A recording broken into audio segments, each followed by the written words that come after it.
Welcome to the Israel-Palestine Report. There is so much going on in the Middle East. Some are calling it already the beginning of World War III. Not sure we can go there yet, but we do have a situation right now where Israel and the United States is attacking Iran. Iran and its various different proxies have already attacked in retaliation at least 10 to 12 different countries. All told, with this, we are looking at an entire Middle East that is at war with one another.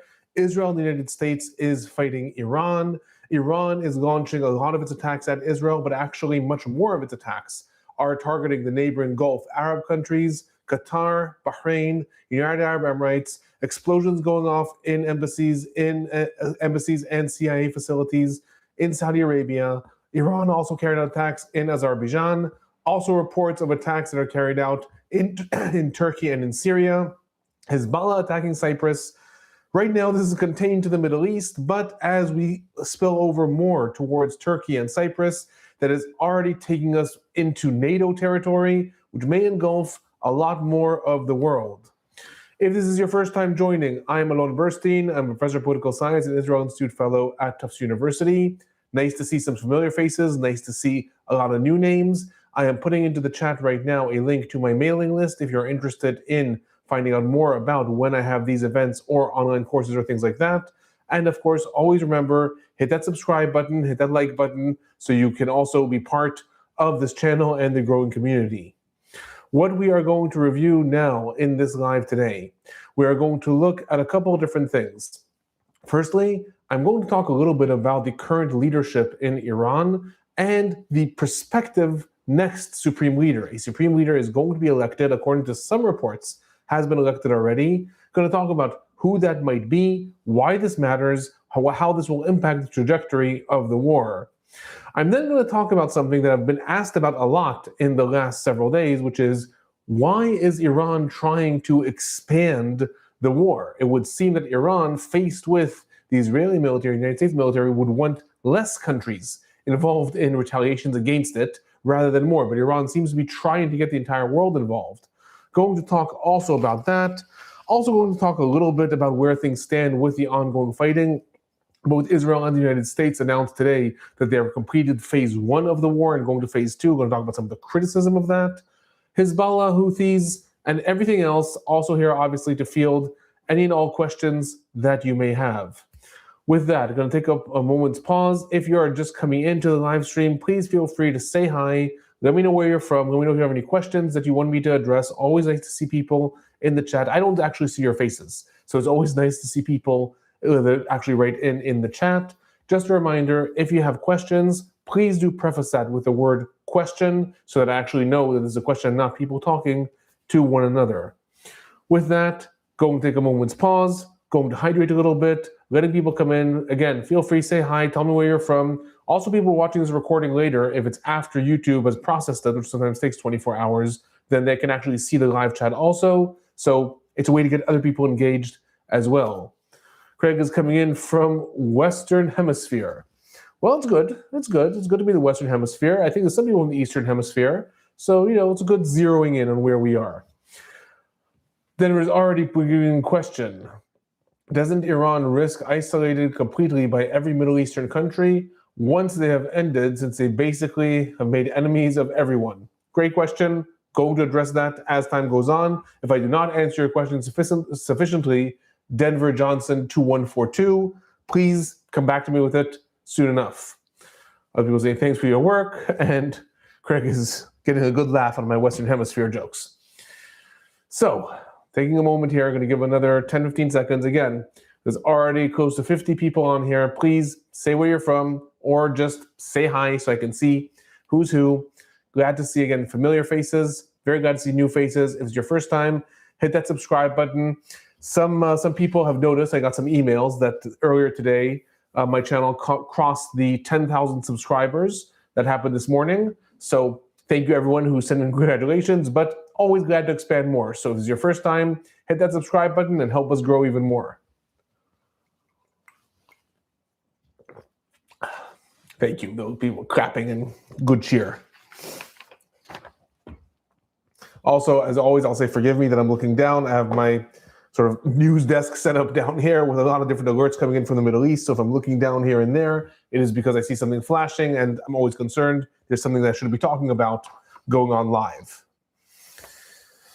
So, first thing I'm going to address as we start talking about this is the current leadership in Iran. Who is running Iran and the prospective new supreme leader? I put up a special video about this just yesterday, talking about how supreme leader is elected and all the nitty-gritty mechanisms. So if you're interested really in getting into the nuts and bolts of the election process, how this happens, who elects the person who's allowed to elect the supreme leader, go check out that video. Here I'm going to more talk about sort of the news report, what is going on in Iran right now. Right now, Iran is being led by a council of 3 people. These include the president, Masoud Pezeshkian, the head of the judiciary, as well as another religious figure from the Constitutional Council who is on this committee. That committee of 3 people right now has assumed the responsibilities for all intents and purposes of the supreme leader. The supreme leader in Iran is in charge of essentially everything, but the most important things are 3 main apparatuses. He is in charge of foreign policy, domestic policy, and the security apparatuses that are most important. The military and the Iranian Revolutionary Guards report directly to him. So at this point, the council of 3 members has assumed responsibility for those responsibilities of the supreme leader. However, this is by definition in the Iranian constitution and also the way the regime is structured, by definition, this is a temporary situation. As soon as possible, according to the Iranian constitution, also according to Shiite tradition, there's supposed to be elected a new supreme leader. How does the new supreme leader get elected? So again, I'm just giving the headlines here. You went to nuts and bolts. Go to that other video I uploaded yesterday. I think it's called What is a Supreme Leader? A supreme leader is elected by a council of guardians, council of custodians, depends how we translate that, which is essentially a council of 84 to 88 clerics, religious scholars, mullahs, that get together and elect the supreme leader. How they themselves are elected? Indirectly by the previous supreme leader. So the supreme leader is in charge of everything that happens. They already got together. They already got together in order to talk about who was going to be the successor of Ali Khamenei. And there was a list of about 6 people that were slated to be the potentials that were going to be elected. The leading candidates were 2. One was Ali Raza Arafi. Ali Raza Arafi is 67 years old. He himself is a member of the Constitutional Council, and he's a known religious figure. He's a known scholar within Iran. He also has served as deputy chairman of the Council of Guardians in the past. And within the Iranian political sphere, he is considered much more of a moderate. Now, being a moderate in Iran does not mean that you are against the Islamic Republic. It's a little bit like saying some people get annoyed at this comparison probably, but it's a little bit like saying he is a socialist in the United States. That doesn't mean that he is for full-fledged socialism. That's not going to happen in the United States. But that means that he wants to pull the regime in a certain direction within the framework of how the regime works. Similarly, someone who is more of a moderate within Iran is someone who accepts the Islamic Republic, accepts that the Republic should be a theocracy, but would like to be guided to some extent, a little bit more by realpolitik, by modern world ideas, someone who potentially, for example, might say within the modern world, aspiring for nuclear weapons is not as important as maintaining a functional economy that can compete with the rival economies of Saudi Arabia. The other person, so that was again, Ali Raza Arafi. The other person is Mujtaba, sorry, trying to say it properly, Mujtaba Khamenei. The reason that his name is Khamenei, he is actually the son of Ali Khamenei, the former supreme leader who was assassinated at the beginning of the current war. Mujtaba Khamenei is 56 years old. He is the second son of Ali Khamenei, and he has served as a shadow figure within Iran's political establishment. He's never had an official role in the current Islamic Republic. He's just always been there. He's always been there in the shadows. He's always been someone who is whispering. There are famous pictures of him whispering in Ali Khamenei's ear. Ali Khamenei is sitting and talking, and he's like behind a curtain but looking out. He's somehow always there. He has been a figure that over the years became, some described him as the gatekeeper to Ali Khamenei. In other words, if you wanted access to the supreme leader, you went through him. He would vet you and then allow you access. With that, I will say, he is considered to be one of the more radical figures, one of the more conservative figures within the regime. He is one of the people who, according to at least some reports, was largely behind the very violent crackdown of the Green Revolution, the protests that happened in Iran back in 2009 that was massively repressed. And also one of the people who, in the current round of protests, was very, very much pushing the authorities to say, just shoot the protesters in the streets. There could be no protesters in the Islamic Republic. This is God's law on earth. There could be no protesters. He has been slated to be the favored from the Iranian Revolutionary Guards. They would like him to be elected because the Iranian Revolutionary Guards are the more extremists from within the security apparatuses. And the vote, so to speak, within the Council of Guardians was really between those two, Ali Raza Arafi and Mujtaba Khamenei. According to all assessments from Iranian opposition groups, as well as according to reports coming out of the Israeli intelligence, it is Mujtaba Khamenei who is going to be elected the next supreme leader. So this is not official yet. It has not happened yet, but it is theoretically going to be Mujtaba Khamenei. Why is this important? That's going to tell us several things. First of all, that signals the trajectory of where Iran is going. If we have a situation where Iran right now is being heavily bombed by Israel and the United States, and is essentially fighting for its life while trying to suppress internal rebellions also, one might think that the Council of Guardians would say, let's elect a more modernist figure that is going, or not modernist, moderate figure, that is going to possibly appeal to the United States and say, you know what? I'm changing course. Yes, the previous supreme leader said nuclear power, because he never said nuclear weapons, nuclear power all the way. I'm willing to give up on that. I'm willing to backtrack on that. I'm willing to do a lot of things. Let's just stop the war. In turn, the council appears, again, according to rumors, to be going more towards a more radical figure, a more conservative figure, Mujtaba Khamenei. That tells us something about the trajectory of the council, but also about the power of the Iranian Revolutionary Guards. Within the regime, it is the Revolutionary Guards, that is the sort of private military of the supreme leader that have gained massive strength over the years. And if, in fact, it is Mujtaba Khamenei, most assessments are this is really the election of the Revolutionary Guards. It's Iranian Revolutionary Guards that have decided they want to put him in power and pretty much went to the Council of Guardians and heavily suggested that he be the one to be put in power. So a lot of people are saying if that's the case, then that signals to us that Iran's going to go towards a more radical turn. That said, I'm also going to put out there another speculation that has been floated amongst several analysts, and I found it quite compelling. I'm not saying this is necessarily going to happen, but that was a suggestion that there is, however, a flip side to this, which is right now Iran is fighting for its life. The regime is under very, very tangible existential threat, not from these bombings. These bombings are not going to destroy the regime. I'm happy to talk about regime change later, but not from these bombings. The regime is under threat because with the bombings, it is very likely that there will be internal rebellion, and that way might spell the end for the regime. And what might be the case is that Mujtaba Khamenei may be able, if he comes up and decides, you know what, I need to make a turn towards a more moderate stance in order to stop this war, he would be able to pull that off.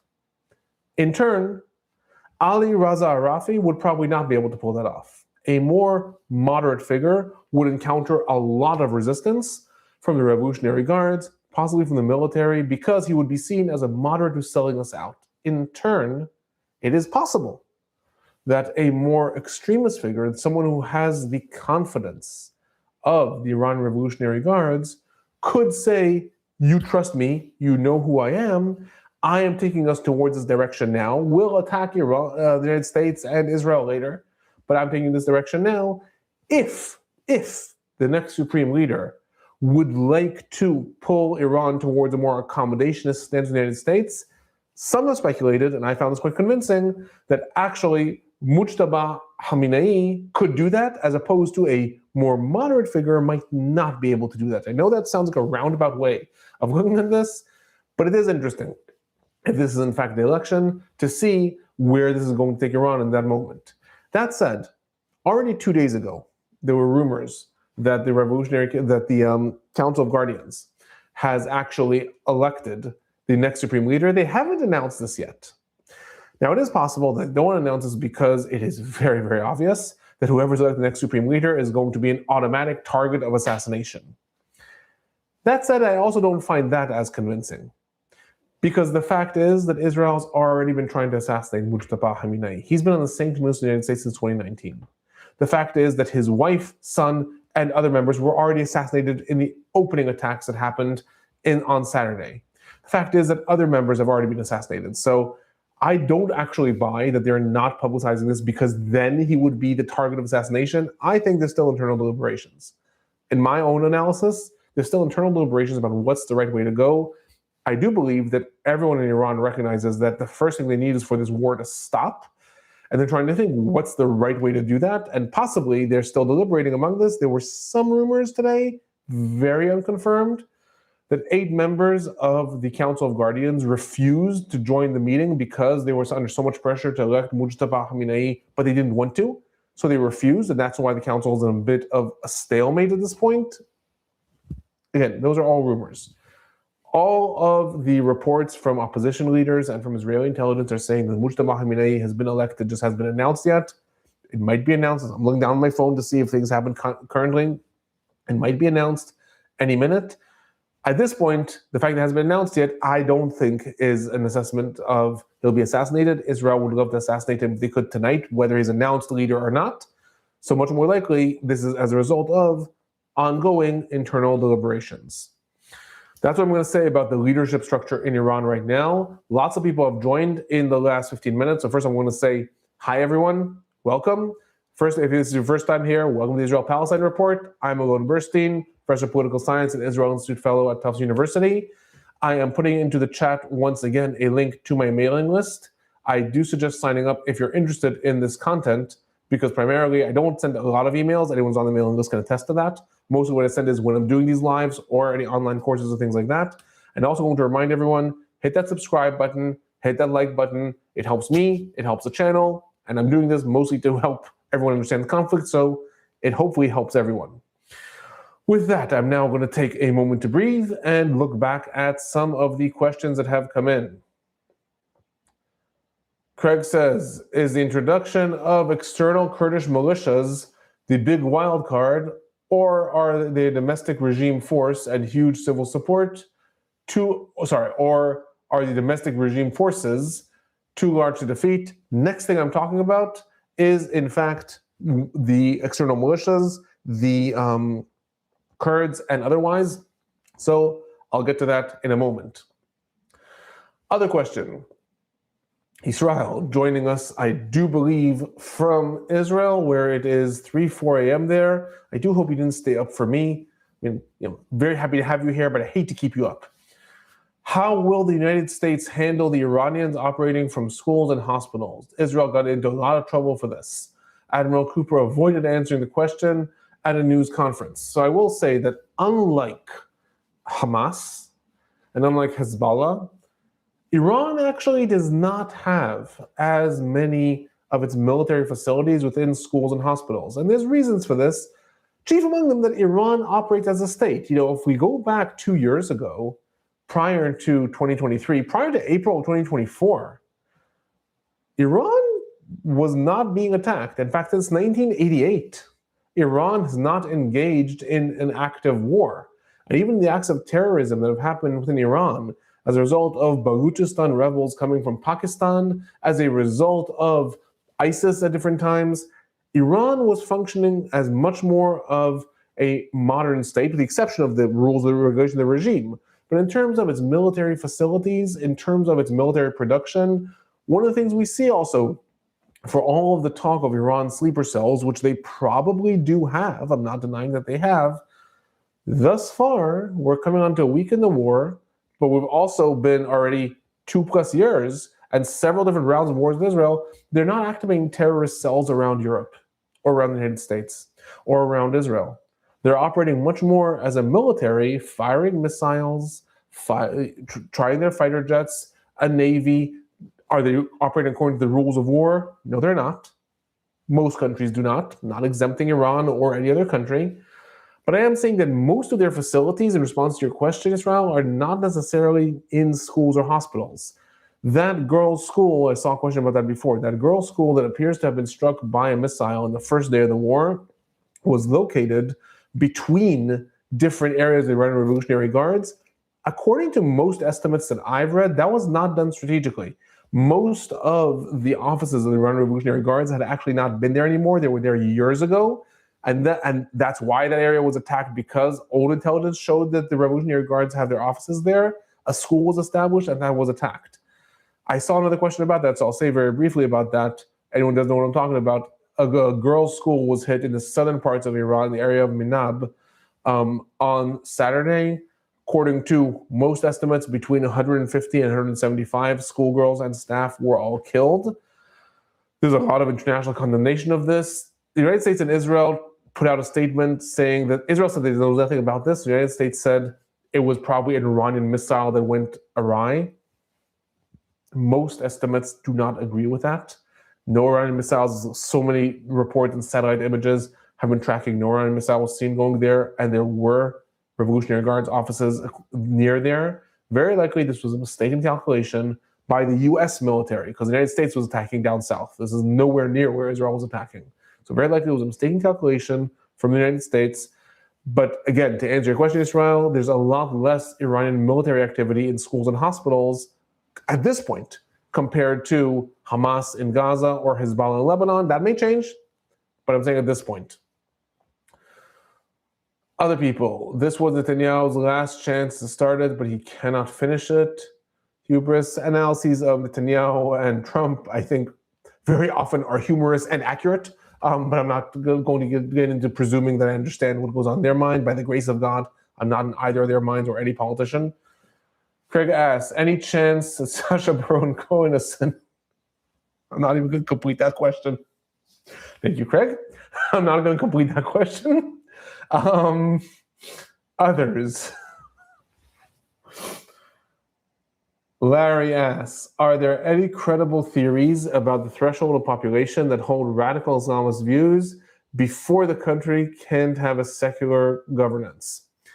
I don't know of any. I don't know of any accurate assessments. There's a lot of theories and hypotheses, but Iran, not nearly as bad as Ukraine and Russia, where there's like fake news is essentially the way of the war. No matter what you read, it's being published by people who support one narrative or another.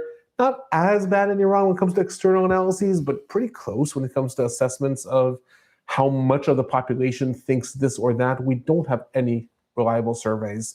I know a couple of people who did field work in Iran and went and looked at them, and they all come back and report, but they're reporting their own experiences. What most people say is that very, very similar to the situation in quote-unquote Western countries, in the main cities, in Tehran, in Isfahan, in areas in Kermanshah. In the main cities, the population is a lot more liberal, a lot more quote-unquote Western, would like to see the end of the Islamic regime. In turn, in the more rural areas, the population is a lot more conservative, a lot more religious, and wouldn't you know, is more supportive of the regime. Those are assessment. How it works in terms of numbers, I honestly do not know, and I would not trust numbers that would tell you 50% of the people are secular or 75% of the people are religious. I would not trust them at this point. Other questions. Jeremy asks, in what way could the U.S. possibly influence a political succession in Iran? It seems that any possible circumstance where the U.S. might be able to influence this. The United States at this point, I would say, is not going to be able to influence who is the successor in Iran unless it makes a secret deal. If the United States were to contact, and maybe they have for all I know, enough of the leaders within the Council of Guardians and say, appoint that guy. I would say that guy or that woman, but it's going to be a man. Appoint that guy, and we will end the war. Appoint that guy, and we'll accept this. That might happen. Otherwise, external pressures, bombings is just not going to have an effect. It's not going to have an effect. Council of Guardians, again, these people, I think a lot of times in the quote-unquote Western world, we look at these people as just religious fanatics who don't understand the world. They understand the world perfectly, and they understand the geopolitical situation perfectly. They also are just bound by a religious understanding of how the world should be, and so they are operating within those bounds, rock and hard place. They understand that the war needs to end. Iran, for the regime to survive, the war needs to end. They also understand, however, that they cannot just say, so we'll go to democracy and we'll turn towards the West, because that'll be the end of the regime too. So if the United States wanted to influence the next supreme leader, it would probably have to do that some sort of deal. I'm not saying that's the right thing to do, but that would be the only way I think the United States could influence who would possibly be the successor. A bunch of people have joined in the last 5 minutes, so I'm just going to catch everyone up. We are talking about the leadership in Iran right now. I am fielding now some questions, and the next thing we're going to talk about is going to be the militias. All these rumors that Kurdish militias are possibly invading Iran from Iraq. We're going to talk about that, what we know about that, what we can expect to see. That's the next thing that we're talking about. Once again, if you've just joined now, I'm putting again a link to my mailing list to sign up if you want to know when these reports come out, and also reminding everyone, subscribe and like button. Other questions. Then was asking the question again, doesn't Iran risk being completely isolated by all Middle Eastern countries? Thank you for asking the question again. I promise you, the third thing we're going to talk about, I have the list right here. I'm going to talk about the Kurdish militias next, and the following thing we're going to talk about is the Middle East countries, the Gulf countries, why Iran's attacking all these people. So I promise you, I will get to if Iran is risking isolation, why is it doing that there? Denver Johnson, if I do not answer you within the next 15 minutes, ask it again. Greetings from traffic in Los Angeles. I lived in that area and I am well aware of it. Okay, a lot of funny comments. Thank you, everyone. I need some laughs these days. Howard asked, what is your best prediction about how the war will end? I've been studying political science and the Middle East for 22 years. I've learned not to make predictions about how things are going to happen. Howard, I'm sorry about that. I'm not going to say how I think it's going to happen. I will say likely, maybe this versus that, but it depends. Not because I'm afraid to be wrong. I'm wrong all the time. Not because I'm afraid to be wrong, but because I genuinely don't know. You know, I have studied Hamas for the last 20 years, and I openly say, if you asked me at the beginning of 2023, can Hamas pull off October 7th? I would have said no. And I'm one of the experts on Hamas. I would have said no. I don't think they can. They surprise me. You know, very often we think we know where things are going to go because we become experts in the field, but the truth is, reality surprises us. So I'm not going to give a prediction of how things are going to end. I'm just going to give what I know based on history. With that, taking a moment, rehydrating for a moment, and then going to dive into the next issue, which is going to be the Kurdish militias, what we know about that, how that might influence the war.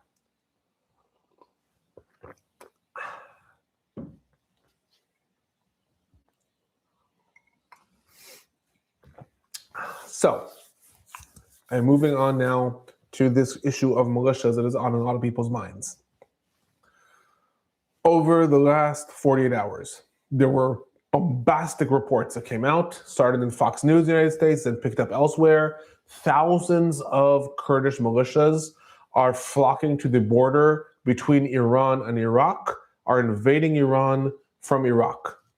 After that, reports started to come out saying that over the past year, Israel and the United States have been heavily arming the Kurdish militias in Iraq in order to prepare for this, to prepare for the invasion, in order to have boots on the ground. This was even implied in the United States administration, as when Trump said, I would not hesitate to have boots on the ground, that this is actually what he might have meant, that it would be these Kurdish forces. A couple of things I'm going to say. First of all, those reports were vastly exaggerated.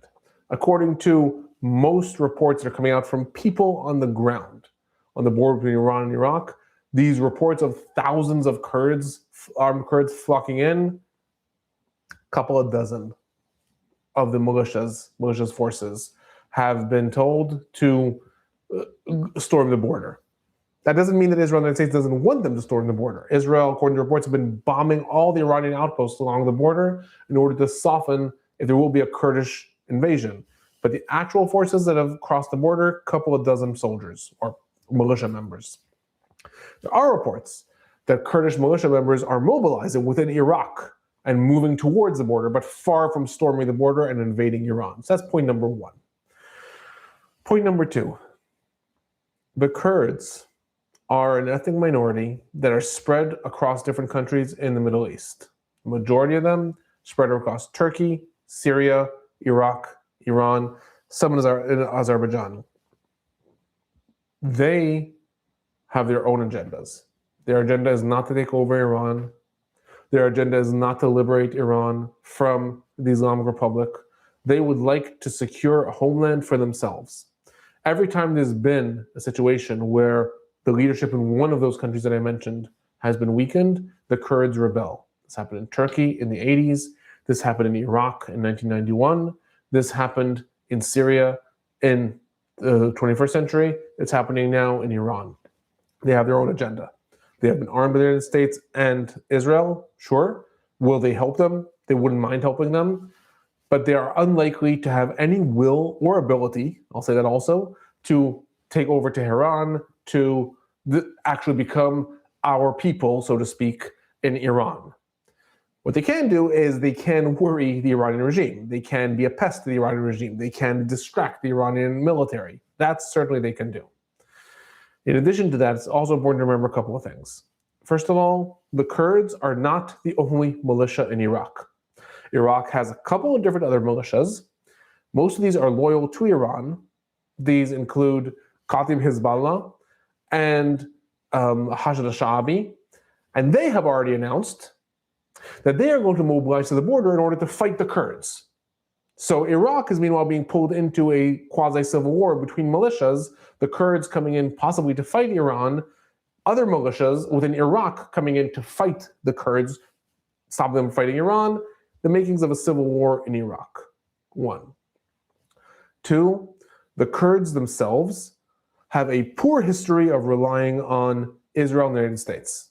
The United States encouraged the Kurds to rebel in 1991 against Saddam Hussein in the first Gulf War and then abandoned them, and Saddam Hussein came and slaughtered thousands. The Kurds were encouraged by the United States and Israel to rebel against the Assad regime, and they did, and they are largely credited with the fact that ISIS was subdued in 2015, 2016, 2017, and the United States abandoned them, and they're currently being slaughtered and enslaved by the current Syrian administration. And in general, they do not have a good history of relying on the United States and the quote-unquote West. Does that mean that they will not? No, they probably will. But it's unlikely that they are willing to carry out all of the dirty work in Iran.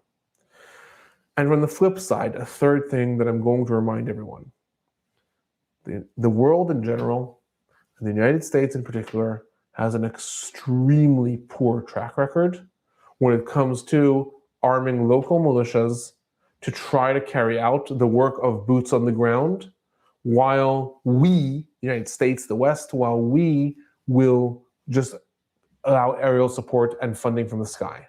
If we look at the history in El Salvador, in Nicaragua, in Vietnam, in Afghanistan, in Iraq, in Lebanon, in Somalia, in Ethiopia, in Eritrea, in Gaza, in Lebanon, all of these places, the United States or another Western power has been engaged in a war and tried to arm a local militia or several local militias, saying, you be the boots on the ground and we'll just bomb from the sky, we'll just fund you, we'll just offer diplomatic support.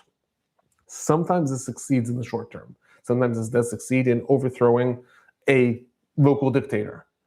But inevitably, in all of those cases that I listed, one of two things happens. One, a cascade into civil war. Once that happens and the foreign power is now happy, the foreign power disappears.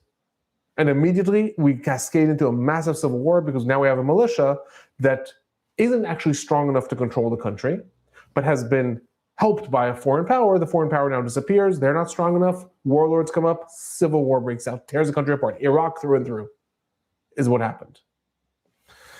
Or other examples are those militias now being armed to the teeth end up turning against the West. This happened in Yemen.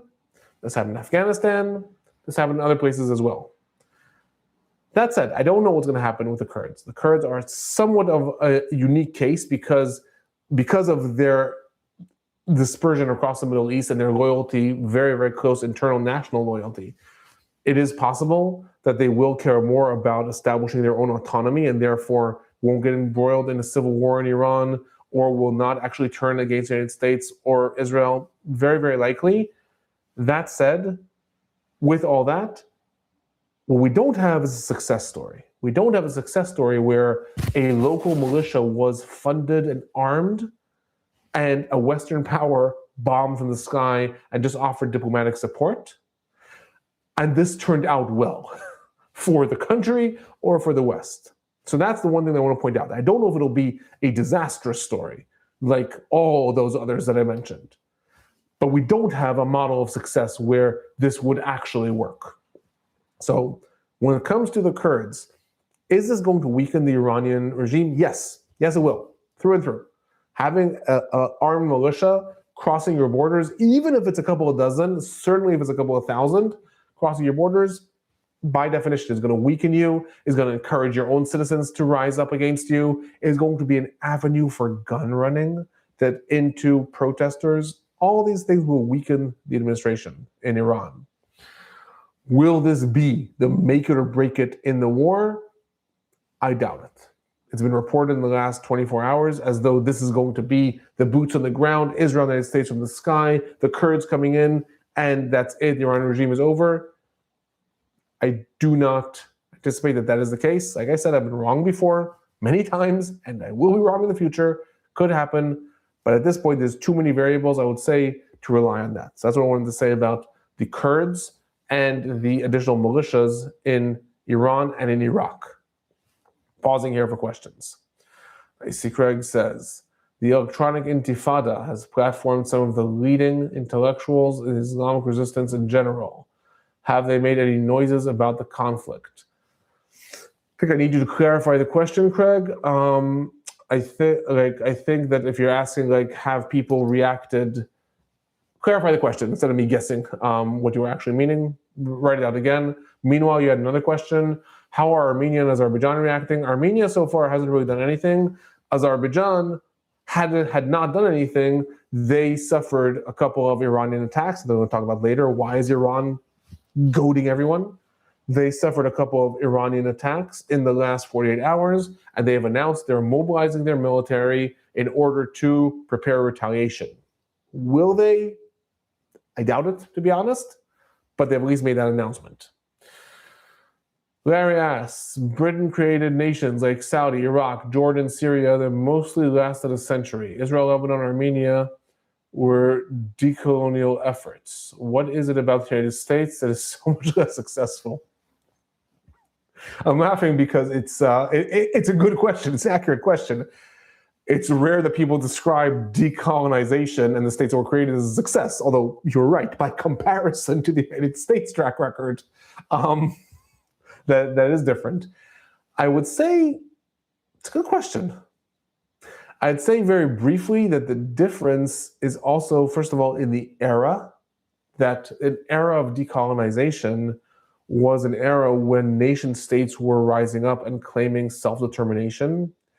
But the big difference here is also that the United States is coming in and intervening in existing countries and is trying to regime change in them. And that's extremely different than a colonizing power coming, pillaging, destroying, enslaving, doing what colonies did best, and then withdrawing and saying, and now do whatever you want. Then what usually happens is the country does come together and create and declares independence. Now, is that a thriving democracy? Sometimes. More often than not, it also falls into dictatorships. But it's not the same as countries coming in and intervening within existing countries and trying to change their leadership. Those cases, the most successful examples are Germany and Japan, obviously, after World War II. And the United States could do that. It could do that in Iran. It could do that in Venezuela. It could do that in Iraq, could do that in Afghanistan. That requires 10, 20 years of occupation. That requires billions, and today probably trillions of dollars spent in the country to completely change its culture, to completely change its laws, to completely give it a new constitution, to change all its educational books, to ensure that there is a functioning police force that doesn't run on nepotism and the culture of the old country. Then to do all these things the United States did in Germany and Japan, they're not going to do it elsewhere. That's why if you're not going to commit to those endeavors, so to speak, you shouldn't engage, because usually, again, the United States gives up usually after a year or two.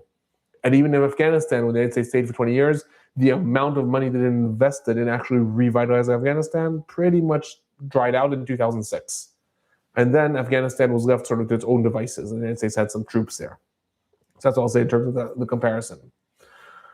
Other questions. Can the regime maintain their asymmetrical warfare policies after further isolating themselves from the Middle East countries with their retaliatory strikes? So I will say the regime is not really using asymmetrical warfare, Jeremy, in the sense that we usually understand it. Asymmetrical warfare is usually between the state and non-state.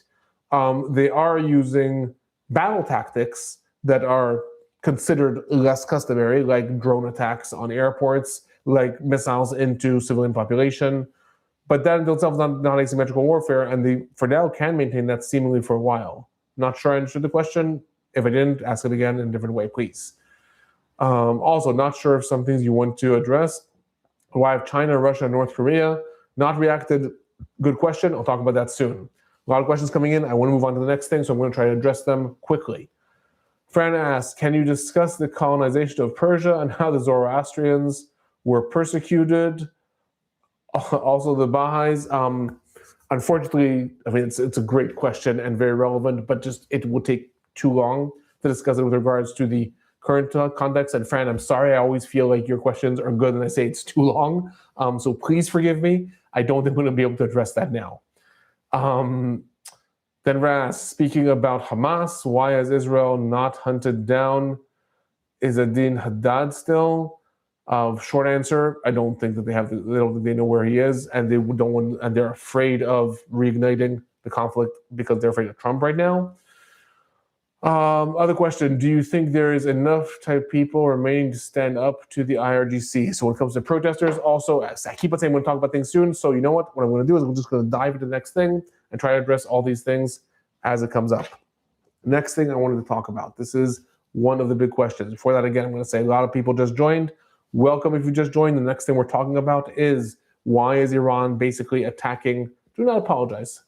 Thank you. Do not apologize. These are great questions. Next thing we're talking about is why is Iran trying to expand the war? Why is it trying to expand the war and basically attack everyone? What's the logic in that? That's the next thing I'm talking about. If you've just joined, I am again putting into the chat a link to my newsletter. Feel free to sign up. I send out very few emails, mostly when I have these events or if I'm offering online courses. So sign up and also hit that subscribe button and the like button. So next thing I want to talk about. I'm getting a lot of questions about this. And forgive me, I'm actually just going to stand up because my legs are starting to break. Been getting a lot of questions about this. Why is Iran attacking everyone? It does not seem to make sense. Most people have estimated that, if in fact you are under fire from militaries that have proven to be superior to your firepower, you want to limit the war. You don't want to be making more and more enemies. So why is Iran doing this? And there is, to some extent, a simple answer to that. And it goes as follows. Iran has learned that they cannot withstand the Israeli military or the US military. Iran learned that in June. In June, Iran was shocked that their security forces had been so permeated by the Israeli Mossad that Israel was able to assassinate basically all of the top brass in the opening flurry. And 12 days of war, thousands of bombing campaigns, not a single Israeli plane lost. Now, we've had by now, I think 5,000 bombing campaigns between Israel and the United States, about 6,000. We've had reports of several US planes that have been downed, not by Iran. They've had malfunctions. Iran has reported downing 3 drones of Israel. They're not managing to withstand and withhold the Israeli and US attack. However, they also know that certainly Israel, but also the United States, do not want or cannot invade them on the ground.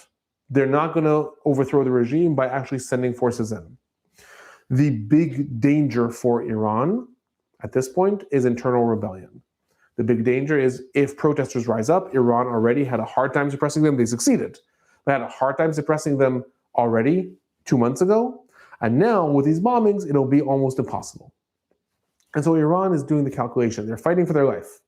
They need to make sure that there aren't these internal protests that come out. But they're doing their calculations. And what they've decided to do is we need to make sure that the United States and Israel decide to stop the war. Iran can't force them to. Militarily, Iran cannot withstand Israel and the United States military. The only hope that they have to survive long enough until the United States and Israel stop the war is to make sure that the US and Israel come under massive external or internal pressure to stop the war. And so Iran has decided on a policy of pissing off everyone, making sure the entire world suffers because of the war, making sure every possible country that it can hurt is hurt because of the war, so that they'll be pissed at Iran. But Iran at this point is a fight for survival. They'll be pissed at Iran. They may be angry at Iran later on in relation to the question I was asked before. But the first thing that they're all going to do is go to Israel and the United States and say, stop it. Stop what you're doing. And so Iran has fired about 250 missiles at Israel. It has fired well over double that at Qatar, United Arab Emirates, Bahrain, Saudi Arabia. It has fired hundreds of drones at Kuwait. It has targeted the airports in Dubai and in Doha and in Riyadh and in Kuwait City. And why is it doing these things? Because all of these countries are starting to come to the United States and they're screaming, what's your plan? Yes, we all don't want Iran to have nuclear weapons, but what's your plan? Because meanwhile, we're suffering. What's your plan? And when are you going to end the war? The next thing Iran did is close the Straits of Hormuz. The Straits of Hormuz are a very narrow strait that come out of the Arab Gulf or the Persian Gulf, depends who you ask. And about a quarter or a fifth of the world's oil exports and energy exports, all energy exports from Saudi Arabia, Iraq, Qatar, Bahrain, United Arab Emirates, did I say Kuwait already? I'm not sure. And Iran, of course, all come through there. And Iran announced, we're closing that. Any ship there will be attacked, and they've made good on that promise. They've already attacked at least 2 oil tankers. This is causing the price of oil, and by extension, the price of gasoline for cars, and by extension also, the price of manufacturing to start to spike in the world. And European countries have started to come to the United States and being like, so what are you doing in the United States?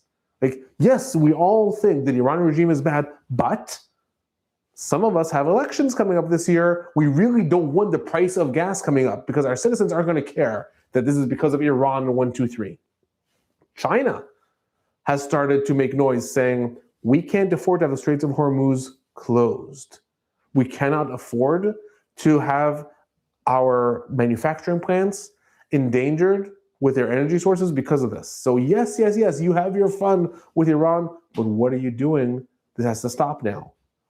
And the biggest example of how Iran is trying to use this strategy is the fact that the only country in the Middle East that expressed condolences for the assassination of Ali Khamenei was Turkey.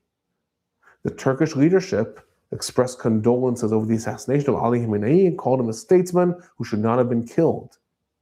And yet, Iran fired missiles at US bases in Turkey.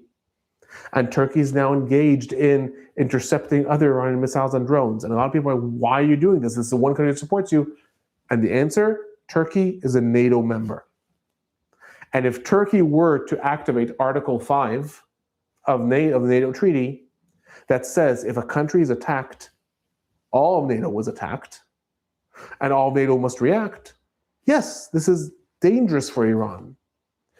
But what you're also going to have is immediately all the European countries, Spain, Portugal, Italy, Greece, France, Germany, United Kingdom, now required to send troops to this war. They don't want to send troops to this war. And all of a sudden, they're going to come to the United States and say, we want you to make a deal now. We're done with this war. We don't want to have to be sending troops to this war. And that's the logic why Iran is seemingly going with a policy of, I've lost my mind, I'll attack everyone, I don't care, scorched earth, is because they need to survive. The regime needs to survive until the war is over. That's all it needs. It's not trying to fight off Israel and the United States. It's not going to succeed.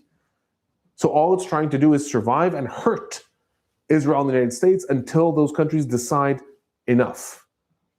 And what's going to make them decide enough? It's not going to be the Iranian military. So it has to be other countries. It has to be Qatar. Qatar has a very, very direct channel to Donald Trump's ear. It has to be Qatar screaming at Trump saying, we understand we're your close allies, but our oil fields are being attacked. We can't afford this. Please stop the war now. It needs Saudi Arabia to be saying, we understand you and we're your close allies, but our economy is tanking. Please stop the war now. That's all Iran is trying to achieve with these massive attacks going every which way. It's an attempt to make sure that the world is suffering for this war because the only hope that they have is that the United States and Israel decide enough. One more thing I'll say, because this relates to the next thing I'm going to talk about, but it's already gone a little longer than I expected, so I'm not talking about it as much in depth. That is also the reason why Hezbollah in Lebanon has been doing what it's doing. Hezbollah, even after all of the fighting with Israel over the last 2.5 years, according to Israeli intelligence that have been published, Hezbollah has about 20,000 rockets. Hezbollah was established in order to retaliate if Israel ever attacks Iran. So theoretically, they should have fired them all at this point. Instead, what they're doing is they're firing 5, 6 rockets every couple hours, firing drones every couple hours, and then screaming in every possible avenue, it's me. I, Hezbollah, take responsibility. It's me. I, Hezbollah, I'm attacking Israel. It's me. Why are they doing this? Because despite massive criticism in Lebanon, Hezbollah is trying to goad the Israeli military into an invasion of Lebanon. Israeli military already controls at least 5 positions in Lebanon, but they want Israeli soldiers to be sinking in the Lebanese mud, because if Israeli soldiers are being injured or killed there, that's going to bring pressure in Israel saying, what are you doing with this war? At this point, the Israeli population is feeling the missiles, but other than that, the military is having nothing but successes in Iran. But now, all of a sudden, today, for the first time, 2 Israeli soldiers were badly injured in Lebanon. So this is the first soldiers that are feeling now the wrath of the war happening with Iran. And that's all Iran can hope to achieve. All it wants to achieve is to see external pressure and internal pressure coming on Israel and the United States in order to get them to stop the war. And that's why a lot of people have been asking me, why is Iran trying to make more enemies? At this point, it's a Hail Mary for them. At this point, if it was up to Israel and the United States, I'll say it differently. If it was up to Israel, Israel will continue to bomb Iran basically until the end of 2026, until the next elections are supposed to be in Israel in October. And Netanyahu would love to come to them in the midst of a war with Iran. The United States, Trump probably does not want to come to the midterm elections in the midst of a war with Iran, but also most Americans are not suffering from the war. They're not feeling the war. So what Iran can only hope in order to try to survive and get the United States and Israel to stop is to get these other countries to scream at the United States and Israel and force them to stop. That's what they're trying to achieve by igniting the region. And that's why they don't care. In answer to the question that was asked before, they don't care that after this, everyone's going to hate them. As far as they're concerned, it's a Hail Mary to fight for their life. They're either going to go down or they'll deal with what happens after this. That's what I wanted to say about why Iran is attacking all the surrounding countries. A lot of other people came in. Just going to say again, welcome. I'm Alon Burstein. Welcome to the Israel-Palestine Report. I'm a professor of political science and Israel Institute fellow at Tufts University. Hit that subscribe button if you want to know more about, if you want to be informed on when these reports come out. Also putting a link to my mailing list if you're interested in knowing when these live events happen or anything else. Now, I'm going to go up and look at some of the questions that came in. What are the chances of Europe being pulled into the war, Carol asks. Again, technically, Turkey could activate Article 5 of NATO. Article 5 of NATO has only been activated once in history, and that is after 9/11. After 9/11, the United States activated Article 5, saying we were attacked, therefore all of NATO was attacked. And that's why all of NATO participated in the invasion of Afghanistan. That didn't happen in Iraq. In Iraq, lots of countries pulled out. Article 5 was not activated there. Technically, Turkey could do that. In practice, will they? I don't think they will, because they also don't want to pull Europe into this. But technically it could. Hezbollah is launching drones at Cyprus. Missiles are flying at Cyprus. They're trying to bring Europe in as much as they can. Others.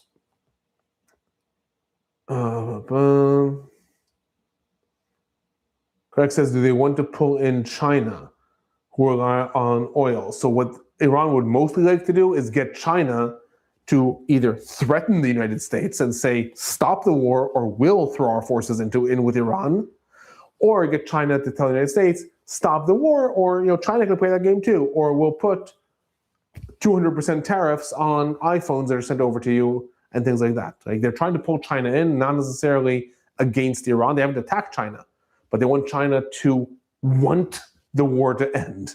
That's what they're hoping to do.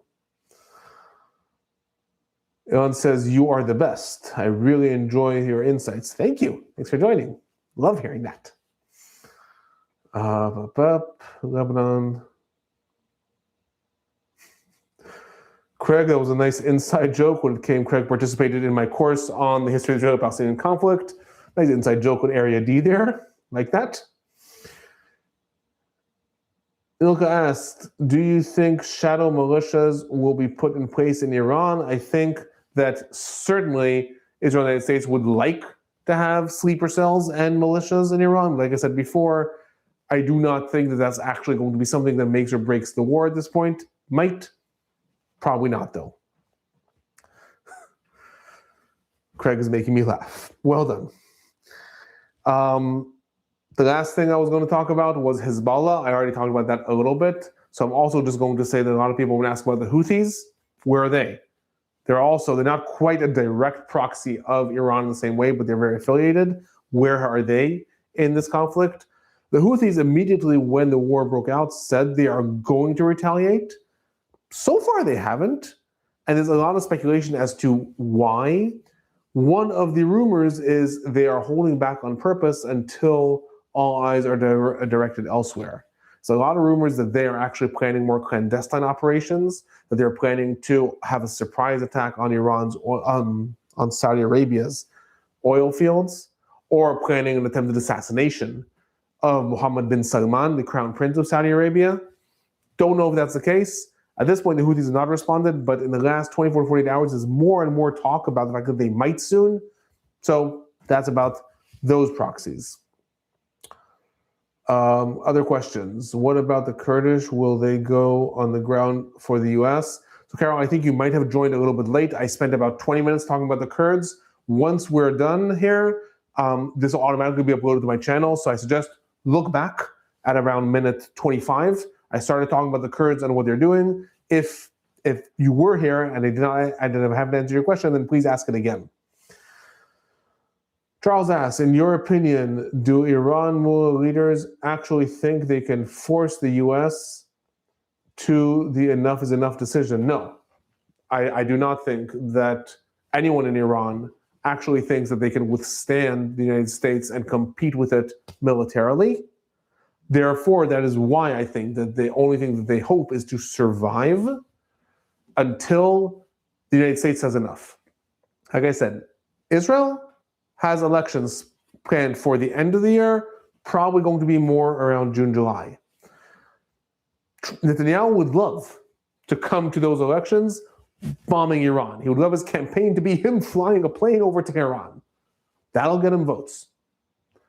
In turn, the United States, Trump very, very likely does not want to come to the midterm elections while the United States is engaged in massive war in Iran. This, again, Trump rides on MAGA, rides on America first, not spending trillions of dollars regime changing in Iran. And so the United States will want this to end at some point, and Iran wants to survive until that pressure bears on the United States. But I don't think that anyone in the Iranian leadership seriously thinks they can stop the United States militarily. All they can hope for is to inflict enough damage. The United States, 6 U.S. soldiers were killed. And this was discussed in the United States. People were talking about, why are these people being killed? Where were they killed? What is happening?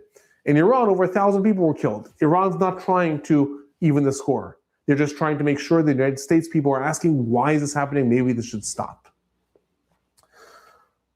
Other questions. Iranian Revolutionary Guards is waiting us out. What capabilities do I think will be left?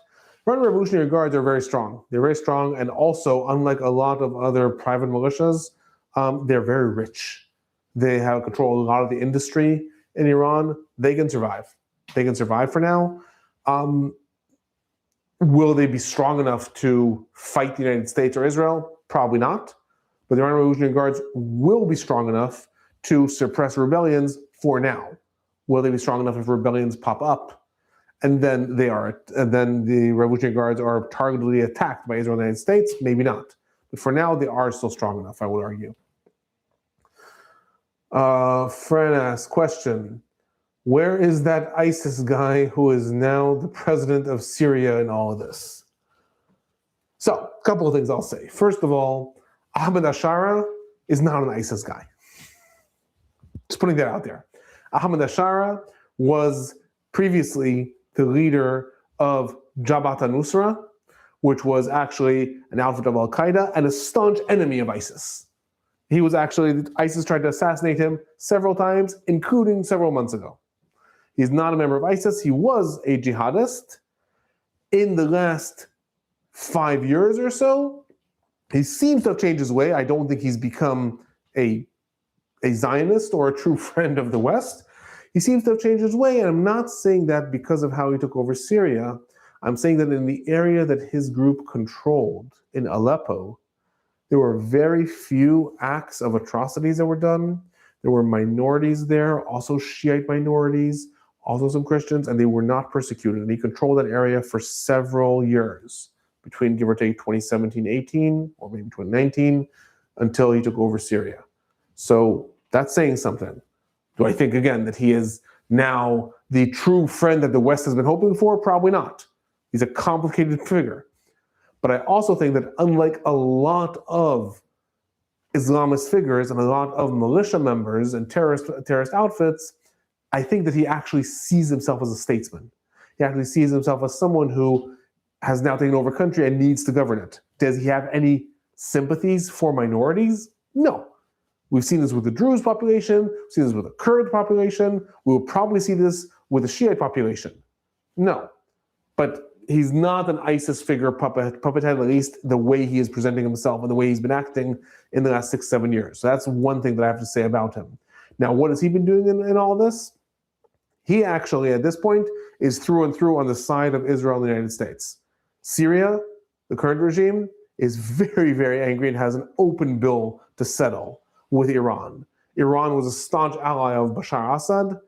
Iran propped up the Assad regime, sent Hezbollah in to suppress specifically Ahmed Ashara's group. So right now, he is cheering on He is cheering on. A lot of rumors that he is actually authorizing Israeli planes to fly over Syrian territory in order to do their targeting run into Iran. He has been his military, to the extent that they can, which is not that much, has intercepted missiles. So in answer to what is the current Syrian regime doing vis-a-vis Iran, they're very against. They also don't want to make enemies. They're not interested in becoming another front for Iran. They're not attacking Iran. But he's very happy to see the Iranian regime falling. Other questions?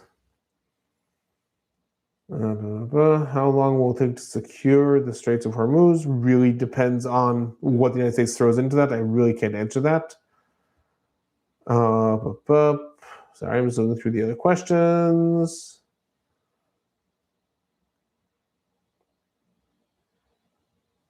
The reality balance reflects well-off detailed accuracy. Good job. Thank you. On that note of a compliment, I want to thank everyone for joining. We've gone just over an hour. I'm uploading things almost every night when it comes to what's going on with Iran, doing an interview tomorrow and uploading other things. So hit that subscribe button if you have not done so yet. I'm again putting a link to my mailing list. And if you're watching the recording of this instead of being here live, I'll put it in the comment section as well. And thank you everyone for joining. Last reminder, I'm Alon Burstein. I'm a professor of political science and Israel Institute fellow at Tufts University. Any questions or comments, hit me up. You can through the newsletter, or mailing list. You can also send me any messages. Happy to see everyone here. Probably doing another live either on Saturday night or Sunday, Monday night. Thank you, everyone. Have a good night.